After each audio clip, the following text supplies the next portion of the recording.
muy buenos días. Muchas gracias nuevamente por aceptar ser parte de esta entrevista. Les recuerdo que esta entrevista será grabada y la información de la entrevista será utilizada solamente para fines educativos, sin indicar los nombres de la persona entrevistada ni a qué organización pertenece. Se garantiza absoluto anonimato y confidencialidad. Muchas gracias por acogernos de parte de la Universidad UTPL para esta entrevista. Vamos con la primera pregunta, por favor. ¿Hace cuánto tiempo se involucró en el activismo antineoliberal? Muchas gracias, reitero el saludo y muy gentil el espacio para compartir.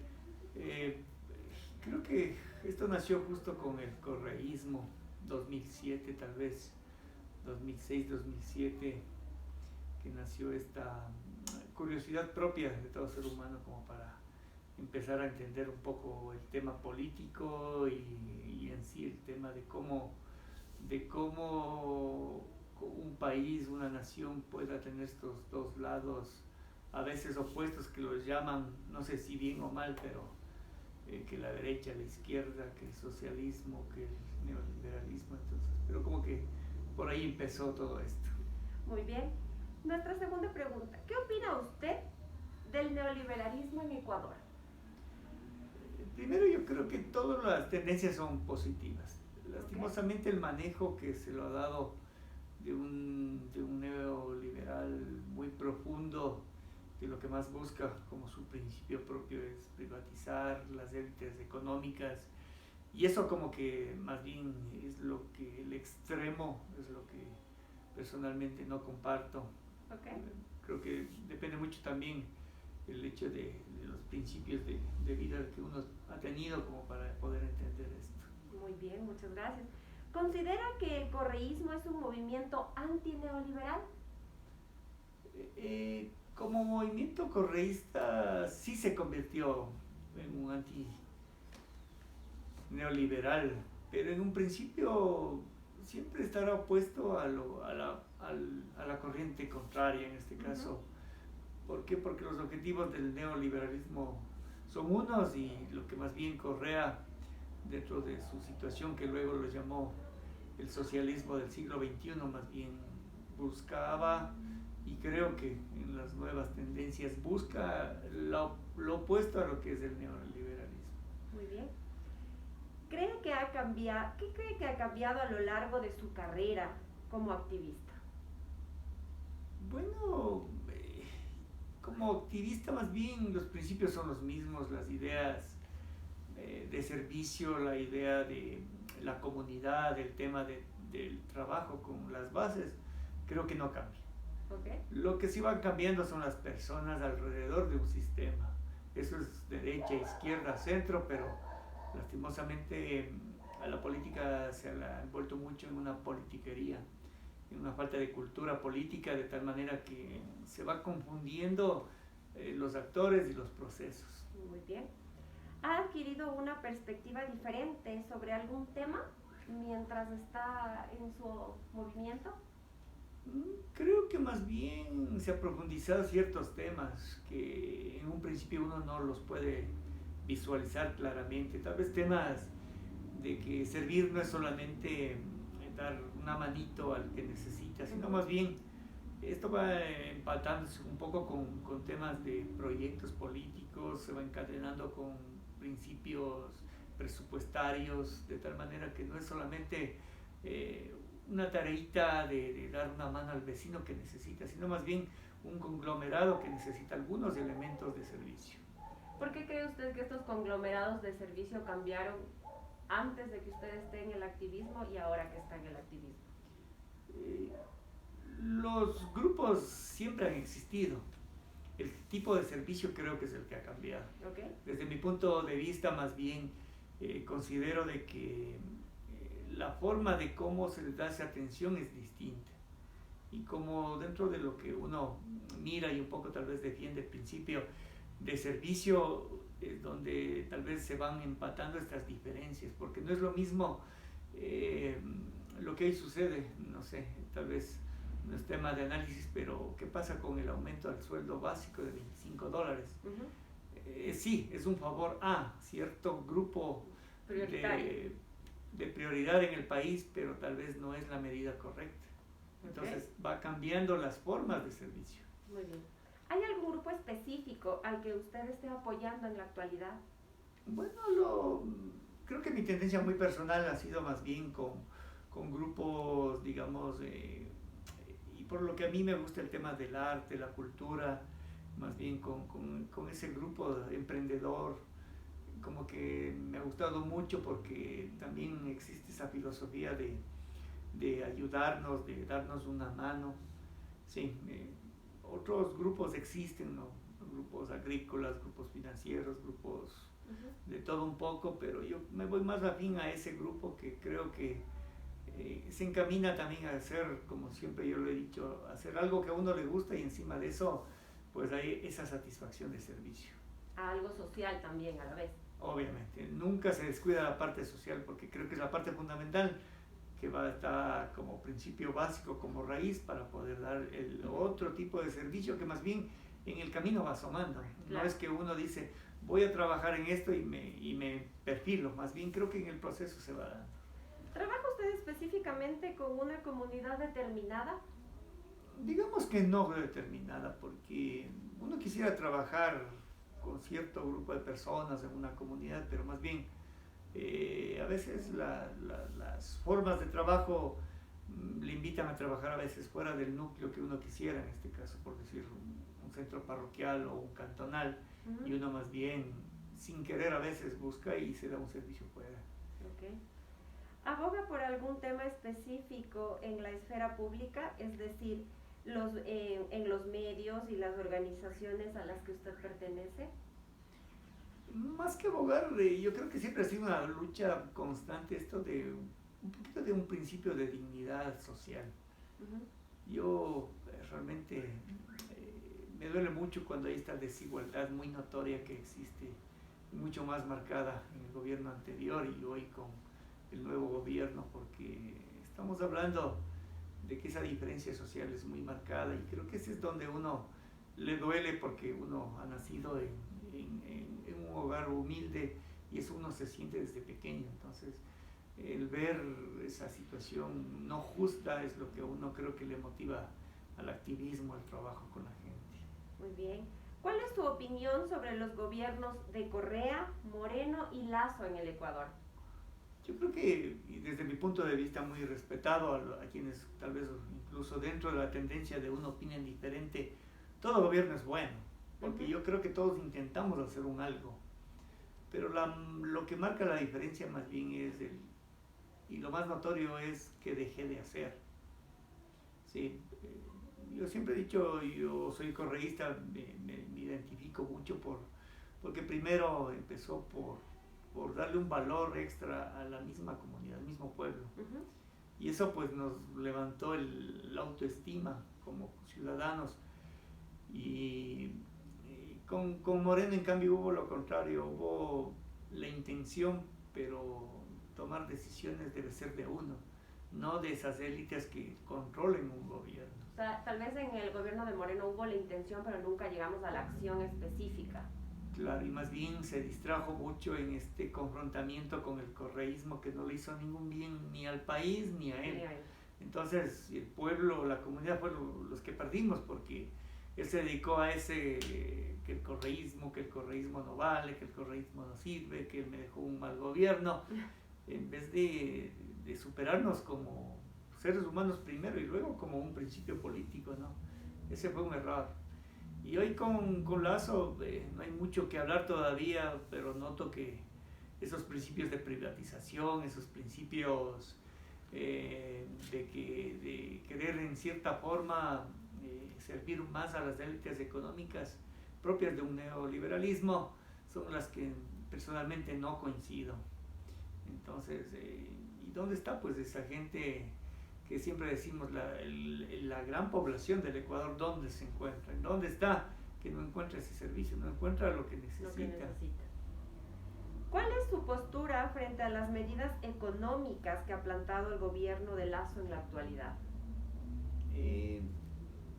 No soy muy amigo porque a pesar de que hubo ciertas otras intenciones en el tema combustibles mismo, que ya empezó mal Moreno, pero fue muy tarde la decisión económica de suspender el alza, cuando ya todo estuvo subido.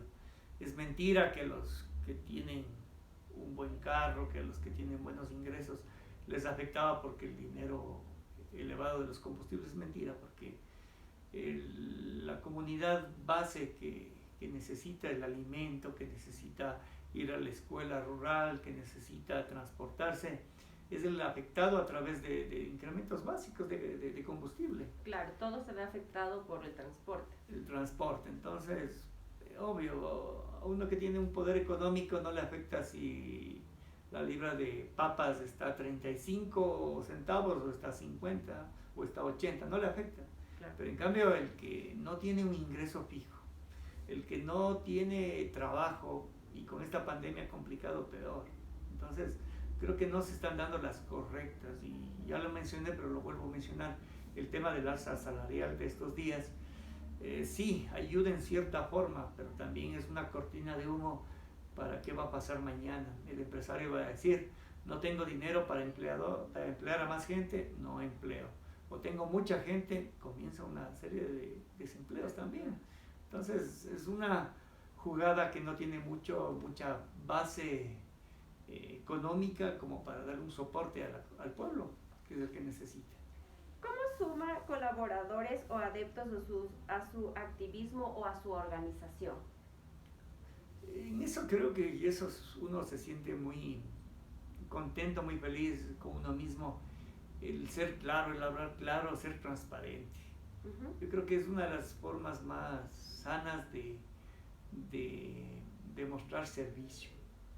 Aquí no se vende humo de ninguna manera, no se está mintiendo al pueblo, no se está ofreciendo lo que nunca se puede dar, porque lastimosamente no podemos llegar a ese tipo de discurso. Entonces yo creo que más bien la forma es trabajando, demostrando, invitando a que se unan para esas cosas buenas. Servir es bien difícil, por lo tanto sumarse a ese servicio, que a más de servir tengo que poner a veces de mi bolsillo, entonces es la parte complicada, pero hay gente que sí se une, que comprende, que entiende, y se va dando a la dinámica. Muy bien. ¿Qué medios utiliza usted o su organización para comunicarse con simpatizantes, informar a la sociedad sobre sus futuros eventos, sobre sus movilizaciones, fiestas o protestas, etcétera, cualquier asunto que ustedes tengan? Creo que ha sido importante a nivel general. La pandemia nos enseñó mucho el tema de la tecnología, por lo tanto las plataformas, las redes sociales, creo que han sido y son el mejor mecanismo. Se ha perdido lamentablemente esta relación por el mismo hecho de protegernos y todo eso, pero yo creo que las redes sociales nos ayudan, sí, al propósito de la pregunta, pero también las redes sociales se han convertido en un espacio de desinformar al pueblo. Ese es un factor muy evidente. No sé si dentro de sus preguntas esté, pero me adelanto. Mientras el neoliberalismo, el poder económico en el país tenga a su favor la prensa, claro, nosotros como pueblo no nos informamos de lo que realmente está sucediendo, y eso es muy grave. Okay. ¿Por qué utiliza usted estos medios digitales como redes sociales en este caso que me acaba de decir? Aparte de la pandemia, anteriormente se manejaba con estos medios, ¿y por qué? Se manejaba, pero muy poco. Yo creo que más bien viene tal vez por también un gusto personal. Las redes sociales a uno le llega a gustar, entonces uno le encuentra el gusto y la dinámica de interactuar con personas que están lejos y lograr objetivos. Creo que más bien las redes sociales ha sido un gusto más bien personal. Muy bien, interesante. ¿Cuáles han sido las principales influencias en el plano de las ideas y los ejemplos a seguir que han inspirado a su activismo? Bueno, yo, como lo mencioné, el nacer en el correísmo, incluso a veces, aunque mal interpretado, yo defiendo que soy correísta, pero también aclaro un poco que si hubo errores propios de los humanos, cada uno debemos saber asumir sus responsabilidades, eso que quede claro. Pero hubo ese principio básico y recuerdo que en el 2008 tuve la oportunidad de viajar a Venezuela cuando iniciaba Chávez su Partido Rojo. Entonces, el interactuar, el conocer de cerca el propósito del socialismo que comenzó en Venezuela, muy lejano al que se mencionaba algún momento, de que nos van a quitar casa, terreno y hasta la vaquita. No, al contrario, más bien era ese principio de buscar esa igualdad entre todos. Entonces, el haber pasado unos días viviendo esas realidades con gente, con esa gente que está en la política en Venezuela, acá con Rafael Correa, con toda esa gente, con Virgilio, con Paola, con tantas personas, y haber aprendido de que atrás de un interés no es llegar a un poder político por ego, sino más bien por servicio. Creo que esos son los puntitos que a uno le han motivado para continuar. Muy bien. ¿Fueron estas influencias extranjeras o nacionales? Ya nos mencionó que fue a su viaje a Venezuela, pero ¿usted considera que Chávez también tuvo algo que ver en su gusto por esto? Sí, bueno, más que Chávez como persona, más bien fue ese gran movimiento que yo sentí en Venezuela. Fue el que me decidió un poco a aceptar candidaturas, a aceptar cargos públicos en el correísmo. Fue como decimos en el argot popular, fue la patadita que me gustó como para entrar en el tema de la política. Yo nunca me ha gustado, pero cuando uno entiende de que la política es un servicio y todos somos entes políticos, esa es la parte que me gustó mucho desde la parte del extranjero, ¿no? Y acá, dando la cabalidad, todo lo que se ha podido compartir y trabajar, entonces creo que es donde uno ha podido realmente ir fortaleciéndose para ir sirviendo. ¿Ya? ¿Cómo financia usted sus actividades? El tema realmente, y a veces ni lo creemos, y que bueno, a veces tener espacios como estos de poder compartir, el servir es realmente costar del bolsillo de uno. A veces dicen, tú te estás sirviendo de la política y llegamos a veces incluso a un puesto político, pero sí, obviamente se recibe un sueldo, pero ese sueldo es para seguir sirviendo, porque en el camino pues vienen dando situaciones y no hay más bien uno, ¿sí? Porque incluso en las grandes campañas que ha habido del correísmo y de todo este proceso que se ha dado, que uno ha estado presente, pues a más de lo que propiamente el Consejo Electoral en su momento daba o sigue dando, un pequeño aporte como para dar temas de publicidad, banderas. No, el resto es de uno. O sea, si uno entró a la política, tiene que saber también que tiene que no invertir, sino más bien servir con eso, porque a veces dicen, no importa, y le dan el malentendido público. No, él está metiendo dinero porque quiere llegar a la política y tarde o temprano sabe cómo desquitarlo, y no es eso. Yo creo que quienes hemos pasado sabemos que más bien ha sido un aporte económico a veces del bolsillo para poder servir. ¿Qué opina de las protestas de octubre del 2019? Ese 2019 estuvo, para mí más bien fue un cúmulo de muchas vertientes políticas que a la luz de la verdad no salieron todas las verdades, y como fue lo más típico del gobierno de Moreno, pues buscar a un culpable, ¿no? Con o sin razón, él es el culpable o ellos son los culpables. ¿Usted piensa que buscó un grupo para sanar ese problema? Sí. Y más que nada, parte de ese problema para mí fueron las más comunes que se han ido dando últimamente, las cortinas de humo político. Hagamos un problema para buscar culpables. Y cuando hubo realmente otros culpables en esto, nunca fueron vistos mal, nunca fueron atacados, como fue el correísmo. ¿Sí? Cerraron aeropuertos, cerraron puentes en Guayaquil y nadie dijo nada. Y en cambio, activistas indígenas, que hoy ya sus dirigentes también han cambiado un poco, pero en esa fecha que usted me menciona, estos activistas más bien buscaron esos principios de defensa de la naturaleza, al agua, a todo esto, pero fueron más bien ellos los mal vistos. Entonces, como que no hubo algo verdadero como para poder decir esto está pasando en el país. ¿Está de acuerdo con el papel que jugó el movimiento indígena? En ese proceso, de acuerdo, siempre estaba con los indígenas porque ellos nos han dado siempre un valor de decisión. Yo admiro mucho y respaldo cuando esa decisión nace de las bases y realmente ellos dicen, yo quiero defender esto, ¿sí? Sea un tema, intervenga temas políticos, temas económicos o de cualquier otro índole, admiro y aplaudo esa decisión. Lo malo del movimiento indígena es que los dirigentes no todos tienen ese principio y más bien juegan con sus propios compañeros. Y los que salen ganando en cierta forma al final, porque siempre hay un trance de lleguemos a la paz, pero ¿cómo hemos llegado? Y la asamblea actual está demostrando de que ese complot neoliberal con Pachacuti, que especialmente están defendiendo lo que ellos antes atacaban. Por lo tanto, no hay una lógica y los mal vistos son los indígenas por su buena intención. Repito, aplaudo esa buena decisión, pero en el fondo sus dirigentes, esas personas que están a la cabeza, no tuvieron realmente esa empatía con su propia gente.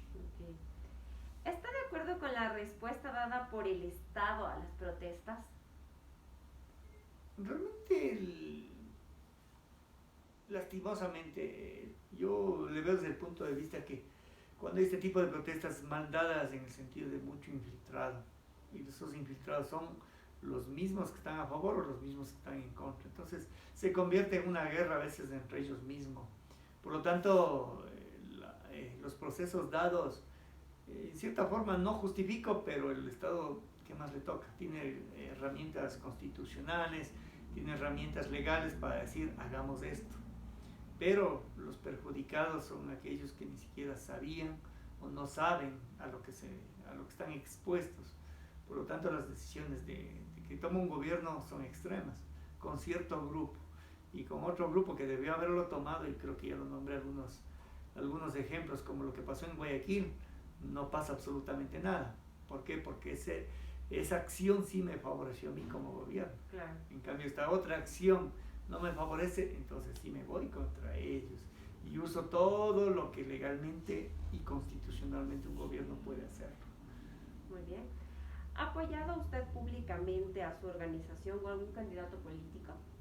Sí, he sido muy claro en la postura, pero también he sido muy claro en tal vez oponerme a ciertos nombres que lastimosamente, y eso es en coyuntura de derecha, izquierda, centro o cualquier movimiento o partido político, cuando estamos bien somos ahí y apoyamos, y ahí es cuando se une gente de todo lado. Entonces, apoyar sí, siempre hemos apoyado a quienes realmente han demostrado trabajo, quienes han sido de bases y quienes han estado en un proceso, pero no apoyar a quienes, como decimos nosotros, entran por la ventana.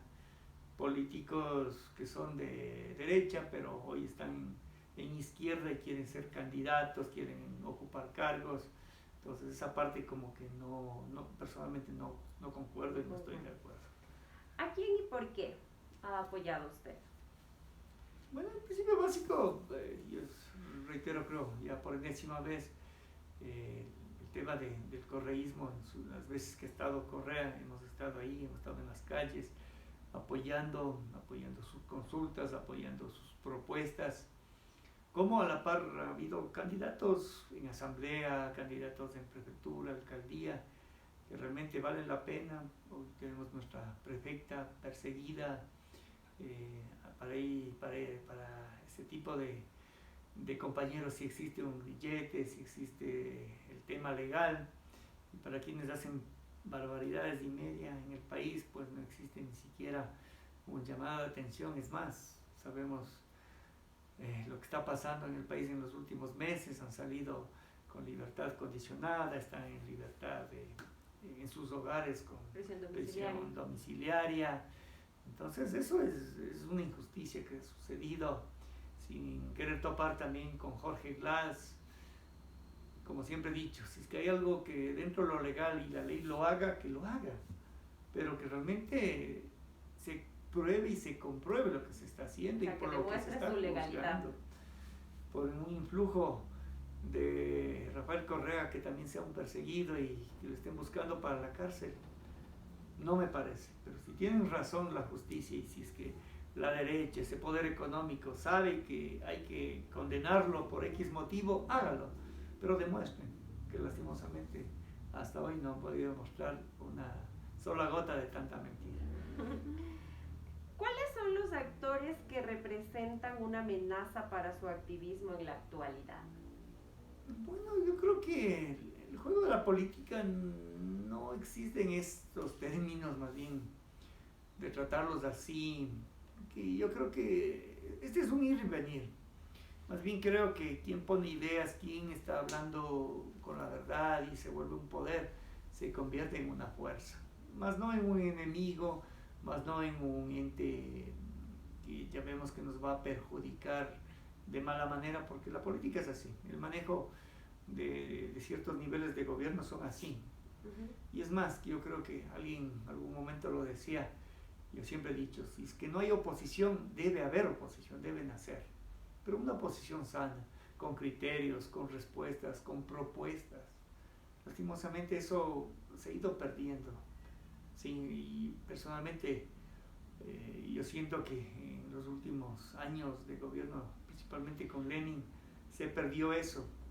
La cuestión es oponernos, pero no damos una salida, no damos un criterio, no damos una propuesta que deberíamos hacerlo. Incluso quienes van ocupando asamblea, quienes están en el gobierno, en los ministerios, no presentan propuestas reales que nos ayuden un poco a salir de la desesperanza en que nos encontramos. No hay empleo, el subempleo, el analfabetismo, a pesar de que es una lucha que lo tiene el Estado en sus diferentes gobiernos, pero todavía tenemos esa realidad. Y en centros ni siquiera lejos de la población, en centros poblados donde realmente, y no hablo solamente del que no sabe leer y escribir, que creo que ese analfabetismo creo que ya se va cubriendo, no desaparece, pero ese nuevo analfabetismo digital, el mismo que lo dije hace un momento, falta de cultura política, incluso hasta para poder tener horizontes de un mejor servicio. Muy bien. ¿Considera legítimo exigir la salida de un presidente cuando éste ordena reprimir las protestas sociales? Lo mencioné hace un rato y no es legítimo, pero si esas propuestas sociales nos llevan ya a violentar los derechos humanos, a un juzgamiento sin criterio de ciertas personas que no piensan igual que yo, ahí sí creo que realmente cualquier tipo de gobierno debe ser condenado y debe llevarse a un proceso. ¿Sí? Yo creo que la honestidad debe ser parte de quien entra en política como para demostrar. Y eso es lo que estamos sintiendo hoy con el gobierno del señor Lasso, con todo esto de los papers que se han dado últimamente, que no quisiera ingresar mucho en eso, pero no hay una lógica de un principio de honestidad como para llegar a ser un presidente donde solo en el Ecuador nadie decimos nada por lo que ya hablé de la prensa. Somos mal vistos fuera del país por la gran realidad que existe, pero acá no podemos hacer nada. Entonces yo creo que más bien es de ese tema de ganarse un respeto, dando honestidad y poder pues trabajar de la mejor manera. Ok. Muchísimas gracias por habernos ayudado con sus aportes y gran conocimiento sobre estos temas de parte de la Universidad Particular de Loja y de mí como estudiante de la carrera de Derecho de primer año. Le agradezco por su tiempo. Muchísimas gracias. Un gusto, estamos a la orden.